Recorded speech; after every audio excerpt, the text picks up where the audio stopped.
नमस्कार दोस्तों, स्वागत है आपका फिर से नई वीडियो में। और आप ये देख रहे हैं, ये है यहाँ पर खीरा का खेत। और खीरा में देखिएगा जो बेल है उसको चढ़ाने के लिए यहाँ पर जाल का व्यवस्था हमने की गई है। और जिससे क्या है कि इसकी पैदावार अच्छी होगी और जो खीरा है वो एकदम साफ रहेगा। और ऊपर से जब लटकेगा तो उसकी पैदावार भी अच्छी होगी और उसकी बढ़वार भी अच्छी होगी।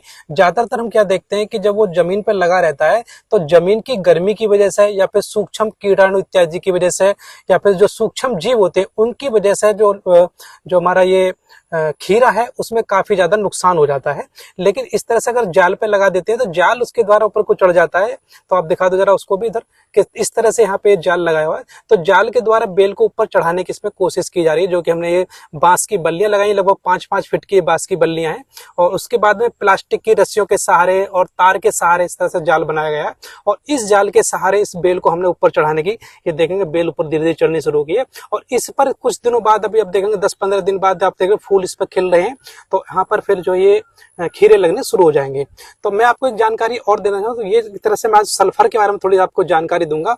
और ये किसी भी तरह का ब्रांड प्रमोशन नहीं है और किसी भी कंपनी के कोई प्रोडक्ट का कोई यहाँ पर प्रचार इत्यादि नहीं किया जा रहा है। तो फिलहाल आपकी जानकारी बता दें कि ये जो सल्फर है, ये सल्फर हमने यहाँ पर इसमें प्रयोग करा है। तो ये सल्फर 80% WDG है, यहाँ पर ये सल्फर है। और ये लगभग हमारे देश में 160 और 70 साल से प्रभावी तरीके से फंजीसाइड के रूप में इसका प्रयोग किया जा रहा है। अगर हम इसके पोषक तत्वों के बारे में बात करें तो पौधों में जो जरूरी पोषक तत्व होते हैं उसमें जो सल्फर होता है, सल्फर चौथे नंबर का पोषक तत्व होता है। और ये एक बहुत ही अच्छा कॉन्टैक्ट फंजीसाइड होता है। और यदि हम इसके बारे में बात करें, इसको हम पानी में जैसे ही डालते हैं ना, पानी में डालने के बाद ये तुरंत ही एकदम फैल जाता है। तो फैलने का मतलब है कि ये एकदम पानी में घुल जाता है अच्छी तरह से। और जैसे मतलब थोड़ी देर रखा रहे तो ऐसा नहीं कि पानी में नीचे बैठ जाएगा, ये पानी में बहुत अच्छे से घुल जाता है। और साथ में यदि हम इसका प्रयोग करते हैं तो ये बहुत ही अच्छा एक फंजीसाइड की तरह काम करता है, एक कीटनाशक की तरह काम करता है। और साथ में माइट नाशी बहुत अच्छा है। तो इस तरह से सल्फर का प्रयोग कर सकते हैं। यदि हम इसकी गुणवत्ता के बारे में बात करें, मतलब कौन कौन से इसके फायदे होते हैं, फायदे के बारे में बात करें तो इससे जो फसल की, जैसा आप देख रहे हैं कि आप खीरे में इसका प्रयोग कर सकते हैं, इधर आप देख रहे हैं भिंडी है, आप भिंडी में इसका प्रयोग कर सकते हैं। तो इसकी जो गुणवत्ता है वो गुणवत्ता बहुत अच्छी होगी, इसकी उपज भी बहुत अच्छी हो जाएगी। और साथ में पौधों के अंदर एक रोग प्रतिरोधक क्षमता जो होती है उसका डेवलपमेंट इसके अंदर होता है, जिससे रोगों से लड़ने की जो क्षमता होती है इसके अंदर आ जाती है। और यदि इसको हम अपनी फसल पर छिड़काव करते हैं तो आप देखेंगे जो पत्तियां हैं, पत्तियों पर भी किसी तरह के दाग धब्बे नहीं पड़ते हैं। साथ में जो फल उसमें लगा हुआ है, फल के ऊपर भी किसी तरह के कोई भी दाग नहीं पड़ते हैं और ना ही इसकी पत्तियां जलती हैं। कई तरह का आपने देखा होगा, बहुत से कीटनाशक हम छिड़काव करते हैं तो उसमें उसकी पत्तियां जल जाती हैं, तो उसकी पत्तियां भी बिल्कुल भी नहीं जलती हैं। और यदि हम बात करें कि किस किस फसलों में हम सल्फर का प्रयोग कर सकते हैं, तो इसमें आपका देखेंगे कि जितनी भी सब्जी वर्गीय जो फसल है उसमें, और साथ में फल और फूल देने वाली जो सब्जियां हैं उसमें हम इसका इस्तेमाल कर सकते हैं। जैसे मुख्य रूप से धान की फसल में आप इस्तेमाल कर सकते हैं। और भिंडी में आप देख रहे हैं, यहाँ पर देखो भिंडी काफी सारी लगी हुई है, आप भिंडी में इसका इस्तेमाल कर सकते हैं, सरसों में इस्तेमाल कर सकते हैं, इसका मिर्च में इस्तेमाल कर सकते हैं, गन्ना की फसल में आप इस्तेमाल कर सकते हैं, मटर है, सेब है, गेहूं है, अंगूर है, आम इत्यादि में भी इसका इस्तेमाल किया जा सकता है। तो ये बहुत अच्छा आपका उत्पादन भी देगा और बहुत अच्छा रिजल्ट भी देगा।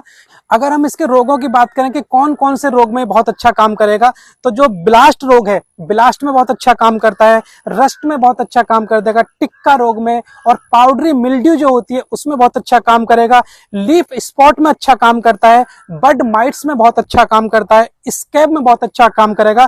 तो जिस तरह के जो रोग मैंने आपको बताए हैं, यदि आप इन रोगों में इसका इस्तेमाल, सल्फर का इस्तेमाल करेंगे तो इससे आपका नियंत्रण भी बहुत अच्छा रहता है। तो इस तरह से सल्फर के काफी ज्यादा प्रयोग मैंने इस वीडियो के माध्यम से बताए हैं। लेकिन हमें इसका जो कुछ छिड़काव जब करते हैं तो इसका हमें कुछ ध्यान रखने की भी जरूरत है। जैसे कि यदि इसको त्वचा में संपर्क में आ जाए तो उसका हमें बचाव रखना है। ये त्वचा के हमके संपर्क में भी आपको नहीं आना चाहिए। साथ में यदि सांस के द्वारा हमारे शरीर के अंदर चला है तब भी हमको नुकसान कर सकता है। यदि कोई इसको गलती से निगल ले तो इस चीजों से हमें बचना चाहिए। और यदि हम इसका छिड़काव कर रहे हैं तो हमें एक चीज का और ध्यान रखना है कि इसको हमारी आंखों से भी लगने से बचना चाहिए, ये हमारी आंखों पे भी ना लगे। और साथ में इसके जो इससे बचाव करने के लिए हमें करना क्या है कि आपको जो बचने के लिए लंबू बाजू के जो फुल बाजू के जो कपड़े होते हैं उनको शर्ट को आपको पहनना है, पूजी बाजू की आपको पैंट पहननी है, और लंबे वाले जो जूते होते हैं आपको लंबे वाले जूतों का इस्तेमाल करना है। साथ में जो प्रोटेक्टिव चश्मे होते हैं आप उन प्रोटेक्टिव चश्मों का इस्तेमाल कर सकते हैं। और मैं आपको एक जानकारी और दूं, यदि इसके किसी को इन्फेक्शन हो जाए या किसी को इस पर लग जाए तो इसमें कुछ शुरुआती लक्षण आपको दिखाई देंगे, जैसे कि आपको मिचली की शिकायत, नोजिया टाइप के होगा, मतलब उल्टी सी महसूस होगी, आंखों में आपकी में जलन हो सकती है, सांस लेने में जो सांस की नली है उसमें आपको जलन हो सकती है। तो इस तरह की यदि आपको दिक्कत होती है तो आपको करना क्या है, यदि आपके त्वचा पर लग गया है तो सबसे पहले आपको साबुन से और अच्छे पानी, साफ पानी से अपने स्किन को साफ करना है, अच्छी तरह से धो लेना है। यदि आपकी आंखों में ये लग गया है तो आपकी आंखों को भी अच्छे से साफ करना है।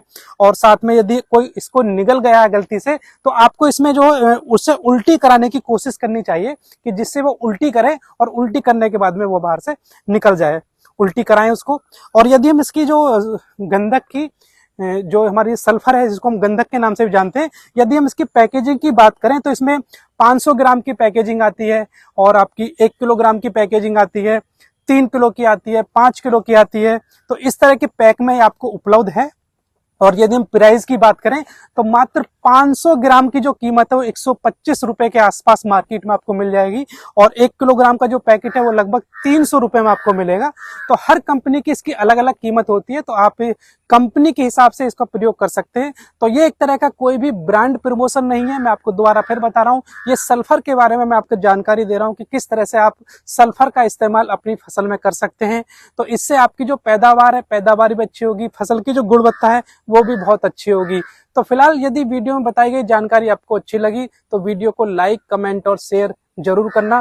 फिलहाल वीडियो वो यहाँ तक देखने के लिए आपका बहुत बहुत धन्यवाद। मिलते हैं नेक्स्ट वीडियो में नई जानकारी के साथ, तब तक आप सभी को मेरा नमस्कार। जय हिंद, वंदे मातरम।